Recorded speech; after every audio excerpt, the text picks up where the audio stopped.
We live in a time-pressed culture. There is never enough time. And we see it, we feel it around us every day. We live in a world that valorizes work, accomplishment, busyness.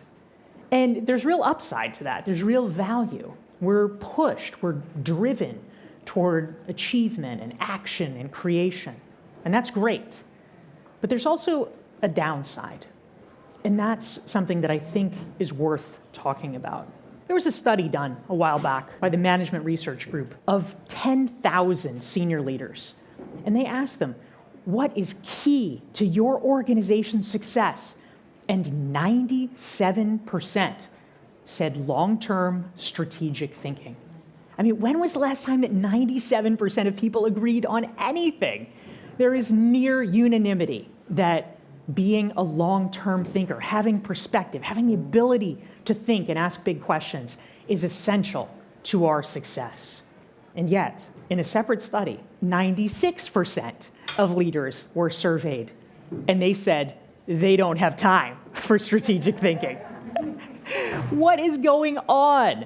Why is it? How can it be that 96% of people are not doing the one thing that they say is most critical to their success? Well, I think we know the answer, or at least we think we do. The average professional attends 62 meetings per month. That sounds pretty outrageous. How could that be? But if you actually break it down, it's not that many. It's 2 to 3 meetings per day, which is probably average for many of you. So 62 meetings a month. That does not help, and that is not wrong. It is a contributor. Also, we know what else? Email. A study a while back by McKinsey showed that the average professional spends 28% of their time just responding to email. Of course that drains us. Of course that makes us busy. But the truth is, it's also, I believe, not the full picture. Those are manifestations. Those are problems, legitimately. But there are also some other things going on underneath the surface. Reasons that perhaps we are in some ways working at cross purposes. Because for so long, almost all of us have said we want desperately to be less busy. And yet we keep making choices that put ourselves in the position where we're just as busy as we've always been. What is going on? Well, some research out of Columbia University sheds a little bit of light on this. Sylvia Bellezza and her colleagues have done interesting research into the fact that in some cultures, American culture chief among them, busyness is actually a form of status. When we say, "Oh, I am so crazy busy," what we're really saying is a societally accepted version of, "I am so important. I am so popular. I am so in demand." And the truth is, that feeling can be hard to give up, even if we say that we want to. That's not the only reason, of course. It turns out it is very hard for the human mind to deal with conditions of uncertainty. And in modern life, there's a lot of it. Sometimes we are given tasks or challenges. And the truth is, tactically, we just don't know how to do it. Increase sales by 30%. Well, how? There's a lot of ways you could do it. You're not sure how. Sometimes it's easier, frankly, to just double down and keep doing more of what you're already doing. That might not be the best answer, but it's an answer, and it removes uncertainty.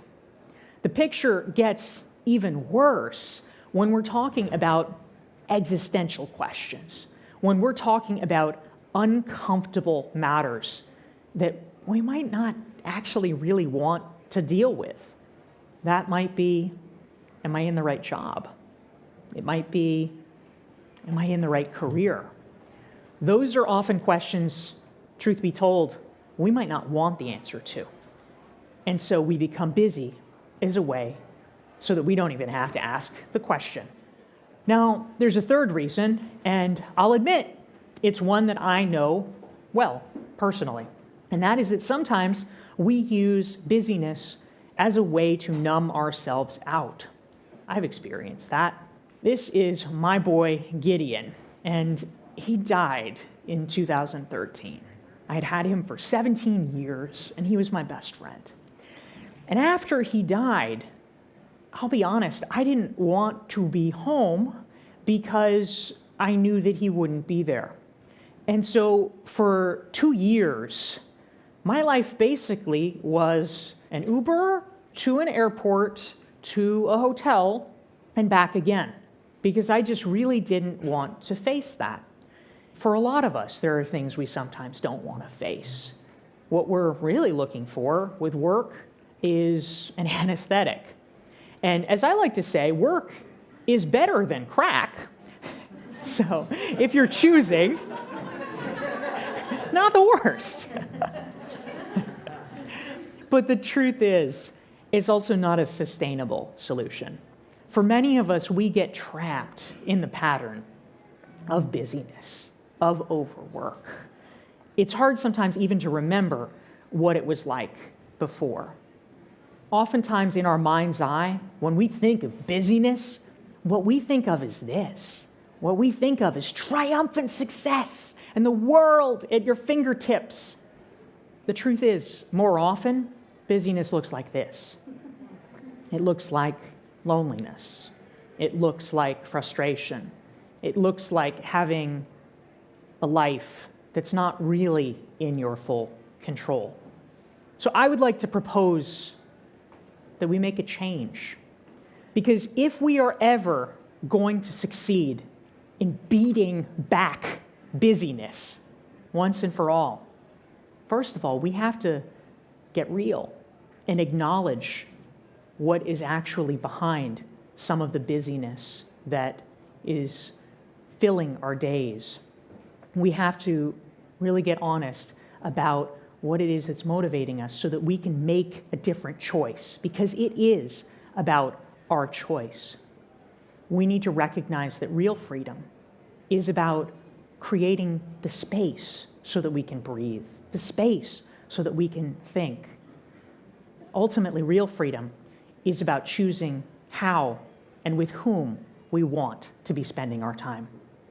Thank you.